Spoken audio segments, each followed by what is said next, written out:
Hi guys, so just before the break we left it here with Partido Popular winning the elections in 1996. However, they won without an absolute majority. They won 156 seats, and remember, to gain an absolute majority you need 176. So how could they form a government? They got the support from the Catalan nationalist right-wing party, Convergència i Unió. That's a party that, as we talked about that in class, is changed over time, and now it's a pro-independence party. Back at that time, it was just a nationalist party.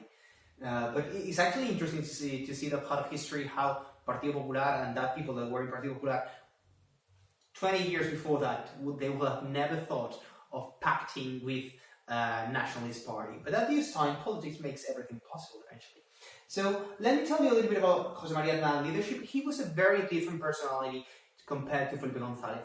While Felipe González was a charmer, so to say, José María Aznar was a technocrat. And that's the image he wanted to portray from day one. If you watch the first debate, you will see that he starts shooting figures to Felipe González, and Felipe González feels completely threatened by that because he doesn't have that much control of the data, he doesn't have that much control of the figures and what was going on with the country. And that's the image that Aznar succeeded to bring to the Spanish public, because actually in his discourse he introduces, on the one hand, corruption, as we mentioned with PSOE last week, and also economy and how the economy was not doing well and how he does have the recipes to change that. Also, something very interesting is that José María Aznar learned from other countries on the strategies to follow, and he actually from day one, from the day he took office in Partido Popular in 1989, he started relying on think tanks, and he started creating model politics. He started using all these course tools that he could, by the end of the day, for example, one of his punchlines during his term was España va bien, Spain is doing well. And before that, when he was against González, it was váyase, señor González, leave Mr. González. So he introduced new techniques to our politics that were in Spain that were not that common. And actually, he's reinforced his leadership. His leadership, as I said, was a very technocrat, so to say, leadership, and based on it's a legal authority. If we go back to the Max Weber categories. And this led him, and what we are going to see in a minute about the economic performance of the country, brought him to win the 2000 elections with an absolute majority. At this point, Partido Popular goes from 156 to what you see in the chart, 183 seats in parliament that allow him to govern as he wanted. And you will see that had an impact on his politics, but we will see that on Monday, how it changed from one term to another. Now what we're going to analyze is actually the economic approach of his party. He said he was traveling to the center, and he was, bringing the party to the center. And, but it's still, there were big differences between PSOE and PP. At the time that PP, Partido Popular, took office, the economy was just beginning to recover from a deep economic crisis in Spain, and actually it was a national economic crisis. There was no international pressures into Spain, but it was our economy that was losing track, so to say. And what were the recipes of PP that actually we'll see that it worked really well? It was a liberalization of markets. But the Spanish government was still setting prices on certain markets, for example, the energy market or telecommunications. So these markets were liberalized. It allowed for competition, new companies to enter these markets. That before there were monopolies, or if not monopolies, the prices were fixed by the state, and the companies had to follow those prices.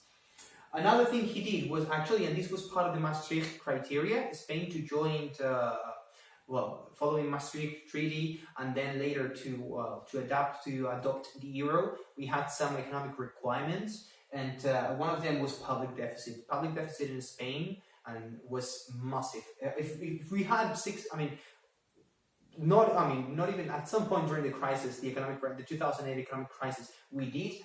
But right now, 6.6% of deficit will be unthinkable, and that's the deficit José María Aznar took the country in. And in only 4 years during his first term, he brought it down to 1%. That we are not even at that point right now. Right now in Spain, it's around 3% deficit. Now with the economic crisis to come, actually we might be close to 6.6. But we'll see. Actually, the US with the new package of $2 trillion. Might get close to that as well now. But yeah, so he put together a public expenditure containment policy. He tried to reduce the budget, and actually that was successful to reduce public deficit. And last thing he did, so I mean, there was much more, but the last thing we're going to address is the privatization of public companies. There were monopolies that were publicly owned in Spain, quite a few of them. Telefónica in telecommunications, Repsol oil, Argentaria bank. I mean, it was not banking. Obviously, there were private banks, but it was a credit entity, and it was owned by the state, and it was privatized as well. Endesa, there was an energy company, and last but not least, and there are a few more other examples, but last I'm going to tell you is Iberia, the airliner that you probably know about. So all these were privatized between 1996 and 1999 during the first term of Aznar, and obviously that meant a lot of money coming into the budget of the nation, and also allowed for competition in these sectors. So what was the impact on the economy? There was a steady growth. During the 8 years that José María Aznar was in power, there was a steady growth in the country. I mean, it was not something spectacular. It ranged between 2% and 4%, but these are very strong figures, and these benefited deeply the Spanish economy, and the country progressed quite a lot in the economic field, so to say. And also, unemployment was reduced. Obviously, if the economy is doing better, unemployment figures should improve as well. And he brought it down from 20% where he took office in 1996 to 11% when he left in 2004. So actually, these figures speak really well about José María Aznar government and the performance of the country in the economic field.